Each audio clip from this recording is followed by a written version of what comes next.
কক্সবাজার টেকনাফ সদর ইউনিয়নে অপহরণকারীদের আস্তানায় সাঁড়াশি অভিযান পরিচালনা করে অপহরণ হওয়া ১৪ জনকে উদ্ধার করেছে বর্ডার গার্ড বাংলাদেশ।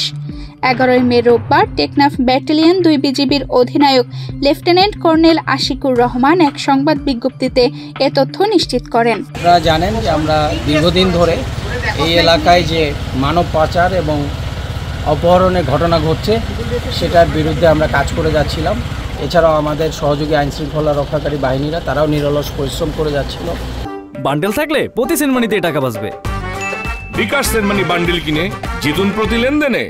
তো তারই ভিত্তিতে আমরা বিভিন্ন সময় তথ্যপত্রের ভিত্তিতে বিভিন্ন অভিযান পরিচালনা করেছি এবং তারই সূত্র ধরে আজকের এই অভিযান পরিচালনা, যেখানে আমরা দীর্ঘদিন যাবৎ ১৪ জন বাংলাদেশি নাগরিককে বিভিন্ন জায়গা থেকে অপহরণ করে এখানে আটকে রাখা হয়েছিল এবং সেই সূত্র অনুযায়ী আমরা তথ্য অনুযায়ী অভিযান পরিচালনা করে ১৪ জনকেই সুস্থ শরীরে উদ্ধার করতে সক্ষম হয়। ভুক্তভোগীরা জানায়, চক্রটি দালালের মাধ্যমে মোবাইল ফোনে বিভিন্ন প্রলোভন দেখিয়ে তাদেরকে টেকনাফে নিয়ে আসে।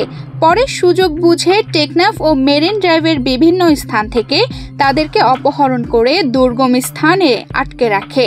এরপর অপহরণকারীরা ভুক্তভোগীদের পরিবারের কাছ থেকে মুক্তিপণ দাবি করে। তানজিদা রহমান, ইনায়া, বাংলাদেশ প্রতিদিন।